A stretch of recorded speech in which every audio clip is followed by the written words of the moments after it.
ଆଜ୍ଞା ପରିଚୟ ଆଜ୍ଞା। ମୁଁ Ananta Bhadra general secretary Odisha medical laboratory technician association.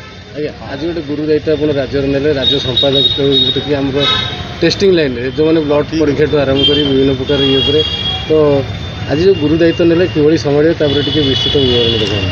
ମୁଁ ପ୍ରଥମେ ଏ ଜଗନ୍ନାଥଙ୍କ ମାଟିରେ ଆଜି ଏ ଜଗନ୍ନାଥଙ୍କ କୃପାରୁ ମୋ ଓଡ଼ିଶାର ସମସ୍ତ ଟେକ୍ନିସିଆନ୍ ମାନଙ୍କର ସହଯୋଗରେ ଆଜି ଯେଉଁ ଦାୟିତ୍ୱ ପାଇଛି, ମୁଁ ନିଶ୍ଚିତ ଚେଷ୍ଟା କରି ସୁଚାରୁ ରୂପେ ସେ ଦାୟିତ୍ୱ ସମ୍ପାଦନ କରିବା ପାଇଁ ଏବଂ ମୋର ଯେଉଁ ମୋ ପାଖରେ ଯେଉଁମାନେ ଅଛନ୍ତି ମୋର ଗୁରୁମାନେ, ସେମାନଙ୍କ ଦ୍ୱାରା ମୁଁ ଅନୁପ୍ରାଣିତ ଏବଂ ସେମାନଙ୍କର ଆଶୀର୍ବାଦ ନେଇ ସେମାନଙ୍କ ସହଯୋଗରେ ଆମର ଏ ଟେକ୍ନିସିଆନ୍ ଡିପାର୍ଟମେଣ୍ଟ ପାଇଁ ଯାହା ସବୁ ଆଗାମୀ ପିଢ଼ିର କାମ ଅଛି, ଆମର ରାଜ୍ୟର ମୋ ସାଙ୍ଗରେ ମୋର ଯିଏ ପ୍ରେସିଡେଣ୍ଟ ଅଛନ୍ତି ଶ୍ରୀ ଲେଲିନ କୁମାର ପଣ୍ଡା, ଆମେ ଦୁଇ ଭାଇ ଓଡ଼ିଶାକୁ ସରକାରଙ୍କ ସହଯୋଗରେ ଏବଂ ଆମେ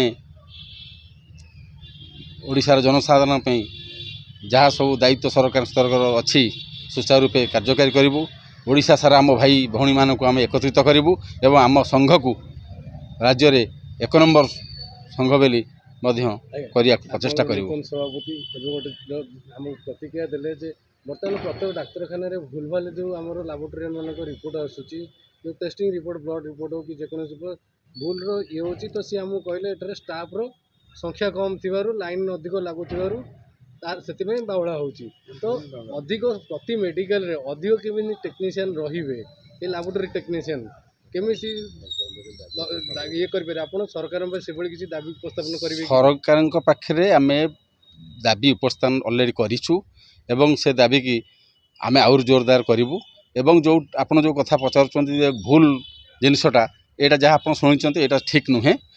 ଆମ ଟେକ୍ନିସିଆନ୍ ମାନେ ବହୁତ ପରିଶ୍ରମ କରି ତାଙ୍କ ସମୟଠାରୁ ଆଉ ଅଧିକା ସମୟ ଦେଇ ଆମେ ଭୁଲ ରିପୋର୍ଟ ଦେବାର କୌଣସି ଅଭିପ୍ରାୟ ନାହିଁ, ନା ଏବେ ବି ଏ ଜିନିଷ ଘଟି ନାହିଁ ଏବଂ ଆପଣମାନେ ଯାହା ଶୁଣିଛନ୍ତି ସେଇଟା ଠିକ୍ କଥା ନୁହେଁ ଏବଂ ଆମେ ଠିକ୍ କାମ କରୁଛୁ, ଲୋକଙ୍କୁ ସେବା ଦେଉଛୁ ଏବଂ ସରକାରଙ୍କୁ ଆମକୁ ବି ସରକାର ସହଯୋଗ କରିଛନ୍ତି। ଆମେ ବି ଯେଉଁ ଦାବି ଦେଇଛୁ ସରକାରଙ୍କ ପାଖରେ ଉପସ୍ଥାପନ କରିଛୁ, ଆମେ ଆଶା କରୁଛୁ ସହୃଦୟତା ସହିତ ସରକାର ଏହାକୁ ବିଚାର କରିବେ ଏବଂ ଆମର ଯାହା ସମସ୍ୟା ଅଛି ଏହାକୁ ସେ ଦୂର କରି ସମାଧାନ କରିବେ ବୋଲି ଆମେ ଆଶା ରଖିଛୁ। ଆପଣ ଯେଉଁଟା କହିଲେ ଯେ ଏଇଟା ଭୁଲ ବୁଝିବେନି, ଠିକ୍ ଜିନିଷ ନୁହେଁ, ତ ଆମେ ନିଜେ ବି ଅଙ୍ଗେ ନିଭେଇଛୁ, ତ ଏହାର ପରିବର୍ତ୍ତନ କିପରି କରାଯିବ? ନାଇଁ, ଯଦି ଗୁରୁତର ଭୁଲ କିଛି ହେଇନି, ଟେଷ୍ଟରେ କିଛି ଭୁଲ ହେଇନାହିଁ, ଆମେ ଏଇଟା ଦୃଢ଼ ନିଶ୍ଚିତ କରିବୁ। ଆମେ କେବେ ଟେଷ୍ଟରେ କୌଣସି ଜାଗାରେ ଭୁଲ ଦେଇନାହୁଁ।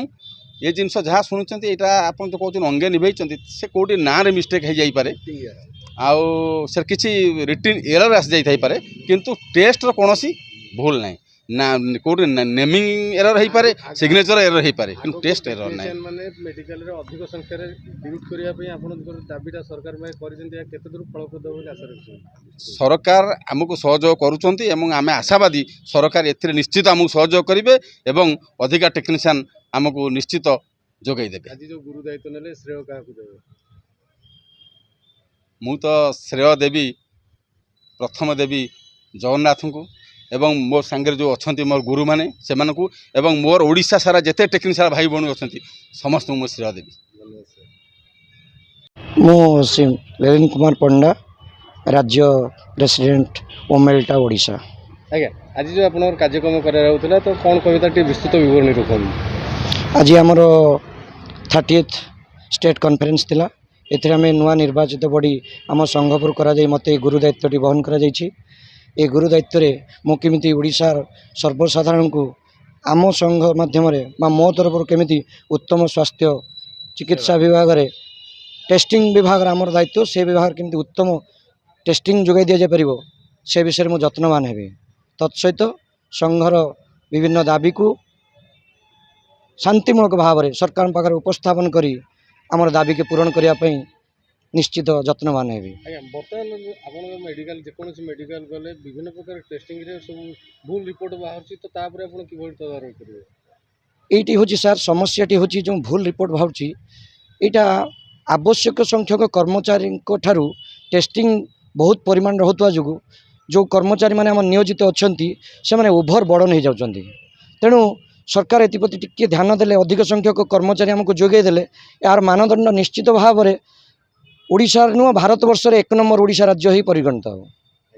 आज कार्यक्रम जो सफलतार सहित करागला श्रेय आप श्रेय निश्चित भाव में पुरी जिलार जी आमर ऑर्गेनाइजिंग प्रेसिडेंट ऑर्गेनाइजिंग सेक्रेटरी अच्छा प्रसन्न सार को तत्सहित जो मैंने आमर गुरुजन जो मैंने ये संघ को मध्य आमर उपदेष्टा भाव में काम कर तत्सहित अक्षय स्वाई सार महोदय एवं अक्षय साहू एवं सामंत गंगाधर सामंतराय सहित अन्य कर्मकर्ता ओडिशार जो मैंने तांकर प्राणबली दे ये संघ को गढ़ी एवं आज पर्यंत आमको प्रेरणा दौरान एवं तत्सहित मो संघर जो मैंने वर्तमान सदस्य समस्त को तत्सहित ओडिशावासी को आमर ये संघ सब धन्यवाद दे। मु पुष्पांजलि नायक ओमलटा Puri district joint organising secretary अच्छी आज जो राज्य स्तरीय प्रोग्राम चलती कौन कविता आमर यहाँ गोटे माने प्रति 2 वर्ष थरे हुए कॉन्फ्रेंस स्टेट लेवल कॉन्फ्रेंस आमे से ही अवसर रे कौन करूँ ना समस्ते समस्त विषय रे किसी ना किसी जानू ता भितर निजर जो माने निज काम हो कि निज सबु जिनस आमे किसी परिमार्जित हो किसी नुआ नुआ जिनस शिखु आमे सरकार पाखे भी निजर किसी प्रस्ताव रखू आ जहाँ पाइछु सरकार को मध्य से संपर्क में धन्यवाद अर्पण करूँ। बहुत किसी नहीं आगुरी बहुत किसी आमर दाबी पूरण होमें यही सरकार को भी रिक्वेस्ट करूँ बहुत शीघ्र भी आमर आउ किसी दाबी पूरण हो बोली आशा रखीचु। जो समस्या चलती प्रति क्षेत्र में ये जो आपन को टेक्नोलॉजी ऊपर जो विभिन्न प्रकार आमर सब जिनस ठीक ठीक होती आउ जहाँ अच्छी बहुत शीघ्र फिलअप हो सरकार कहते प्रतिश्रुति आज जो कार्यक्रम में श्रेय क्या समस्त को सबू पिला दिहब श्रेय आज सभा को आज प्रोग्राम को सक्सेस पाई। आज संध्यारे आईन मंत्री आसुँच स्वास्थ्य मंत्री और आईन मंत्री आपण मैंने आसवे भी बाइट ने से माने कौन कहते आपण मानक भी धन्यवाद।